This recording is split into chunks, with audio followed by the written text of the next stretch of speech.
Hoje, 15 de novembro, é celebrado o Dia da Proclamação da República. E a equipe do Tribunal de Justiça de Minas Gerais produziu uma reportagem especial para nos lembrar a importância desta data para a história e para o judiciário do país. Em 15 de novembro de 1889 foi proclamada a República. Motivada pela insatisfação de diferentes grupos da sociedade, sobretudo os militares, com a monarquia, um outro ponto, segundo o desembargador Dorgal Andrada, foi crucial para a queda do imperador Dom Pedro II, a abolição da escravatura, assinada pela própria filha do imperador, a princesa Isabel. O que ajudou a cair a monarquia foi isso também. Foi que um ano antes ela caiu em 89. Em 88 veio a abolição. Foi a abolição com a princesa Isabel.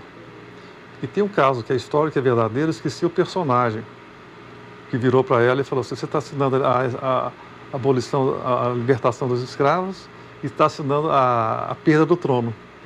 Por quê? Os poderosos, muitos dos barões que tinham título, tinham muitos escravos. E esse pessoal dependia muito da mão de obra escrava. Ela, a filha do imperador, o imperador não quis assinar, mas ele deixa ela assinar, esse pessoal rompeu com a monarquia. E eles queriam indenização, o problema era esse. Eles até aceitavam, desde que se pagasse o preço. Aí o pessoal achou imoral isso, pagar pela libertação dos outros. Ninguém tem preço, a vida da liberdade tem preço. Então não conseguiram a indenização. Aí eles se vão... Então a monarquia já não era popular, o imperador dizem que ele era muito popular. Ele, figura física, ele era queridíssimo. Mas a engrenagem da monarquia, o governo era muito impopular. O evento histórico que mudou os rumos do país trouxe também mudanças para o judiciário. O professor de Teoria da Constituição, Ricardo Sacco, aponta a primeira delas. Os magistrados passaram a ter mais segurança profissional.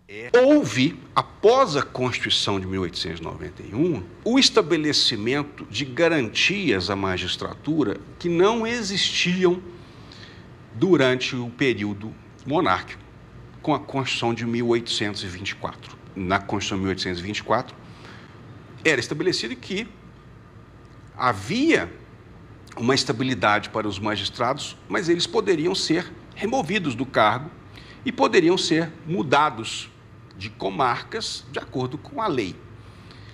Já posteriormente, durante a República, veio a ideia do princípio da vitalicidade, de forma a garantir ali ao magistrado a segurança de que ele vai permanecer naquele seu local de jurisdição sem se preocupar em agradar este ou aquele. O segundo ponto levantado pelo professor diz respeito à Justiça Estadual, que virou alvo de Marechal Deodoro da Fonseca, um dos personagens que levaram à queda da monarquia e se tornou, assim, o primeiro presidente do país.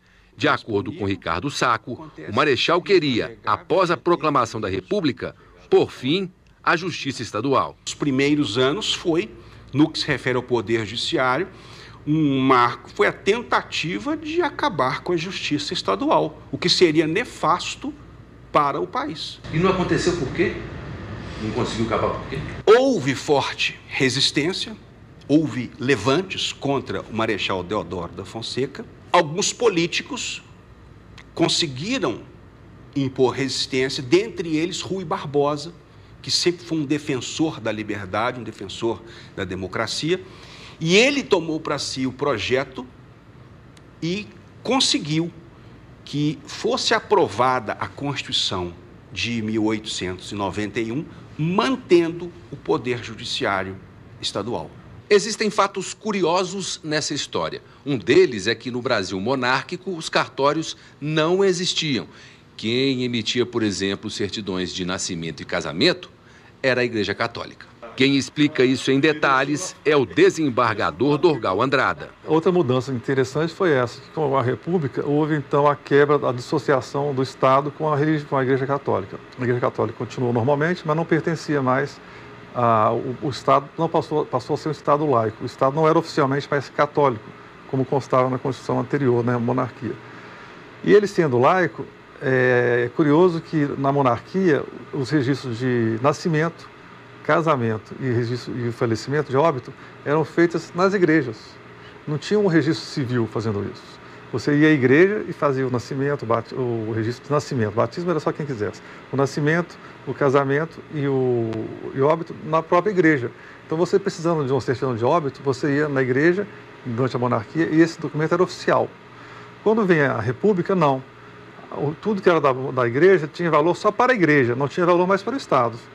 Então foi preciso criar os cartórios de registro civil, onde o registro civil, pessoas naturais, você registra o seu casamento, registra o seu casamento, o óbito, o nascimento, e com isso afasta-se da igreja.